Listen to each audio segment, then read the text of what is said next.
तो प्रदेश की सबसे बड़ी प्रतियोगी परीक्षा अब से करीब 12 घंटे बाद शुरू हो जाएगी। सरकार ने परीक्षाओं की तैयारी और नकल रोकने के लिए पुख्ता बंदोबस्तों का दावा किया है। पुलिस ने रीट के पेपर दिलाने के नाम पर ठगी और नकल कराने वाले गिरोह से जुड़े लोगों को पकड़ा भी है। कल इंटरनेट बंदी के साए में प्रदेश के बड़े हिस्से में हम सब कई समस्याओं से दो चार भी होंगे, लेकिन उससे लगता है कि असली परीक्षा महज पुलिस प्रशासन की ही नहीं बल्कि हम सब की है। आखिर कैसे, देखिए ये खास रिपोर्ट।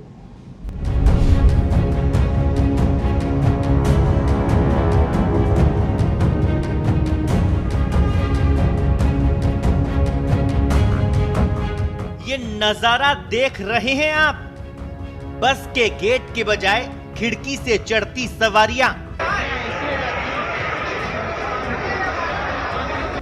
यही नहीं, बसों में भेड़ बकरियों की तरह सफर की भी मजबूरी। ये कहीं चार धाम की यात्रा पर जा रहे श्रद्धालुओं की भीड़ नहीं है, न ही भीड़ में शामिल ये युवा किसी राजनीतिक दल की रैली में शामिल होने आए हैं। ये तो ऐसी परीक्षा देने आए हैं जिसमें पास होने पर ही शिक्षक बनने की काबिलियत पर मोहर लगने वाली है। जी हां, हम बात कर रहे हैं प्रदेश की सबसे बड़ी अध्यापक भर्ती पात्रता परीक्षा यानी रीट की। परीक्षा तो रविवार की सुबह से 2 पारियों में होनी है, लेकिन पिछले एक सप्ताह से भीड़ का हिस्सा बने ये युवा सरकारी बदइंतजामी से जूझते हुए परीक्षा केंद्र तक पहुंचने के लिए मशक्कत में जुटे हैं। इन युवक युवतियों की ये यात्रा कोई कोस 2 कोस की नहीं, बल्कि कई तो अपने निवास से 400 किलोमीटर दूर परीक्षा केंद्र तक पहुंचेंगे। जी भैया, किस तरह की परेशानी हो रही है? परेशानी ये हो रही है कि बस नहीं आ रही, 2 घंटे हो गए। पाली की नहीं आ रही, बाकी रूट की और आ रही है। पाली की 2 घंटे से नहीं आ रही। पाली रूट की नहीं आ रही है। मसूदा से आया हूँ सर, मैं यहाँ से 3 घंटे से खड़ा हूँ और राजस्थान सरकार ने रीट अभ्यर्थियों को सुविधा दी थी कि निःशुल्क की यात्रा सुविधा। यहाँ सुविधा नहीं सर, यहाँ पे दुविधा। हम 3 घंटे से खड़े, कोई रोडवेज बस नहीं, कोई आगार वाला नहीं, कोई कॉन्फ्लिक्ट क्यों नहीं रही सर? कहा जा रहा है, क्या कहा जा रहा है? ये कह रहा आ रही, कब तक आएगी सर? पिछले 1.5 घंटे से यहाँ बैठे, लेकिन अभी तो कोई बस नहीं आ रही। वहाँ बोल रहे कि 1 घंटे में आ जाएगी, लेकिन अभी तो कोई बस का पता नहीं। 1-1.5 घंटे से खड़े हैं यहाँ पे। पाली के लिए जाना है, पाली के लिए अभी गाड़ी नहीं आई। बोल रहे हैं 1 घंटे में आ जाएगी, अभी भी नहीं आई। प्रदेश में 16 लाख से ज्यादा अभ्यर्थी जब रीट की परीक्षा दे रहे होंगे, तब प्रदेश में कानून व्यवस्था और सुरक्षा के मद्देनजर एक परीक्षा हम भी दे रहे होंगे। हम तैयार हैं ताकि आपकी परीक्षा में कोई बाधा न आए। ये ट्वीट राजस्थान पुलिस के ट्विटर हैंडल से शनिवार को रीट परीक्षा शुरू होने के 1 दिन पहले किया गया है। सचमुच ये परीक्षा ही है जिसके लिए राजस्थान पुलिस तैयार रहने का दावा कर रही है। न सिर्फ पुलिस की परीक्षा है, बल्कि सरकार, प्रशासन और आम जन को भी इस परीक्षा से होकर गुजरना पड़ेगा।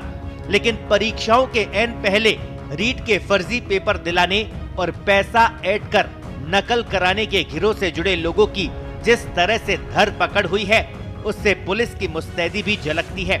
लेकिन एक तथ्य ये भी है कि हमारे प्रदेश में प्रतियोगी परीक्षा प्रक्रिया में सेंध लगाकर ये आपराधिक तत्व पिछले लंबे समय से बेरोजगारों से खिलवाड़ करने से नहीं चूक रहे। आइए अब आपको बताते हैं कि रीट परीक्षा के पहले पुलिस को कहां-कहां बड़ी कामयाबी मिली है और कहां-कहां ये लोग सिस्टम में सेंध लगा रहे हैं। अलवर, रीट परीक्षा पास कराने के नाम पर वसूली करने वाले गिरोह के 2 जने गिरफ्तार हुए। इनमें एक शराब ठेकेदार और दूसरा बिजली निगम में जेईएन है। सिस्टम में सेंध जोधपुर में भी लगी है। महामंदिर थाना पुलिस ने 4 फर्जी अभ्यर्थी गिरफ्तार किए हैं। इनमें 2 शिक्षक भी शामिल है। फर्जी अभ्यर्थी बनने के लिए वसूले 4.5 लाख रुपए भी बरामद हुए हैं। सीकर, कोतवाली पुलिस ने नकल करवाकर पास करवाने के जुर्म में 4 युवकों को गिरफ्तार किया है। अजमेर, पुलिस ने पुष्कर से श्रवण राम जाट को गिरफ्तार किया। रीट का पेपर मुहैया कराने और डमी अभ्यर्थी बैठाने के नाम पर पैसा ले रहा था। दौसा, रीट में फर्जीवाड़े के मास्टरमाइंड सुमेर मीणा समेत 4 गिरफ्तार, 5,60,000 रुपए बरामद, डमी कैंडिडेट की लगा रहे थे जुगत। गंगापुर सिटी फर्जीवाड़े के आरोप में देशराज मीणा गिरफ्तार, प्रति परीक्षार्थी 15 लाख का खेल, 4 करोड़ का हिसाब भी मिला। सीकर परीक्षा में पास कराने के नाम पर 3 आरोपी गिरफ्तार, प्रति अभ्यर्थी ले रहे थे 10 से 15 लाख। आरोपी रोजगार सेंटर, कोऑपरेटिव सोसाइटी और डिफेंस एकेडमी के संचालक। कोटा पुलिस ने 2 आरोपियों को गिरफ्तार किया, कई अभ्यर्थियों के प्रवेश पत्र मिले, प्रति अभ्यर्थी ले रहे थे 15 लाख। डूंगरपुर हिस्ट्री शीटर शिक्षक भंवरलाल जाट गिरफ्तार, शिक्षक की डायरी ने 5 साल की भर्तियों में फर्जीवाड़े का राज उगला। जोधपुर परीक्षा का सौदा करता शिक्षक मनोहर सिंह गिरफ्तार।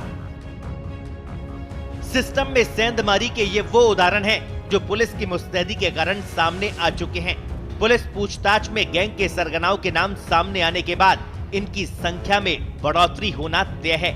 जरा सोचिए, ये हाल तो सिर्फ एक प्रतियोगी परीक्षा का है जिसके सफल संचालन में सरकार के पसीने छूट गए। बेरोजगारों की बढ़ती संख्या के आगे सरकार लाचार है। न सिर्फ सरकार बल्कि सरकारी योजनाओं को धरातल पर पहुंचाने वाला प्रशासन भी सरेंडर मोड में है। ऐसे में जरूरत है रोजगार का बड़ा बड़ा वादा करने वाले राजनीतिक दलों को प्रदेश में बढ़ती बेरोजगारों की भीड़ को गौर से देखने की।